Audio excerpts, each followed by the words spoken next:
뉴욕 증시가 엔비디아의 호실적에 힘입어 강세로 출발했다가 차익 실현 매물이 늘면서 약세로 반전했습니다. 관세로 고용 약화가 우려되는 가운데 2주 이상 실업수당을 청구한 미국인이 4년 만에 최대로 늘어난 것으로 집계됐습니다. 뉴욕 연결해서 자세한 내용 알아보겠습니다. 이승윤 특파원, 먼저 현재 뉴욕 증시 상황 어떻습니까?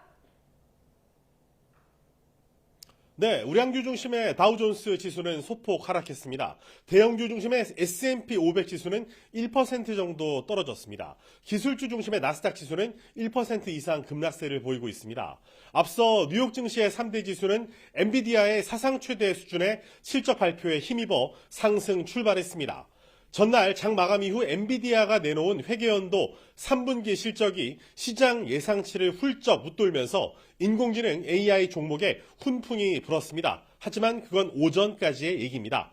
AI 장비의 감가상각 논란과 AI 데이터 센터의 에너지 공급 우려 등이 여전한 가운데 차익 실현 매물이 늘면서 오후에는 약세로 반전했습니다. 왜 그런지 경제 전문가의 얘기를 직접 들어보시죠.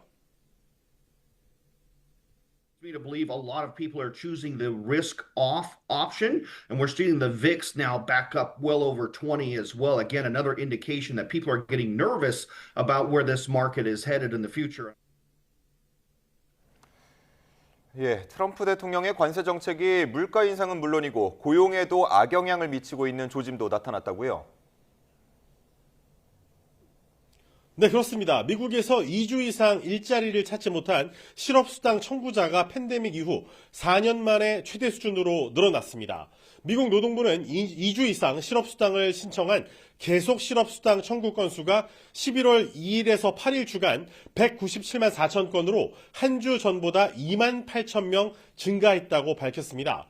이번 이 계속 실업 수당 청구 건수는 팬데믹 기간인 지난 2021년 11월 첫째 주 204만 1000명 이후에 4년 만에 최대 수준입니다.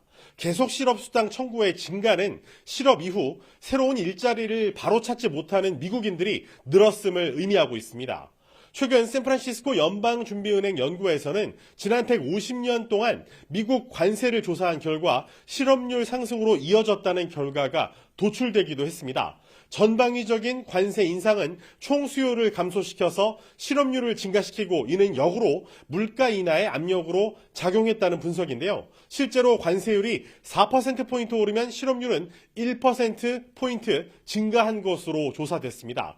이런 가운데 관세 정책 이후 미국 경기 둔화가 본격화하고 있음을 보여주는 또 다른 조짐도 나타났습니다. 바로 미국의 유통업체인 월마트가 3분기에 매출이 5.8% 증가하는 등 탄탄한 실적을 발표한 건데요. 왜 월마트의 호실적이 이렇게 나쁜 징조냐? 월마트는 일반적으로 낮은 가격의 필수품을 판매하는 가치 지향적인 소매업체입니다. 그래서 경제가 어려울 때 월마트가 역으로 강세를 보이는 경향이 있습니다. 월마트의 실적 호조는 미국 소비자들이 그만큼 인플레이션과 고금리의 압박을 느껴서 소비 심리가 위축돼 지출을 최소화하려고 가성비를 최우선으로 고려하는 것으로 해석할 수 있기 때문입니다. 지금까지 뉴욕에서 YTN 이승윤입니다.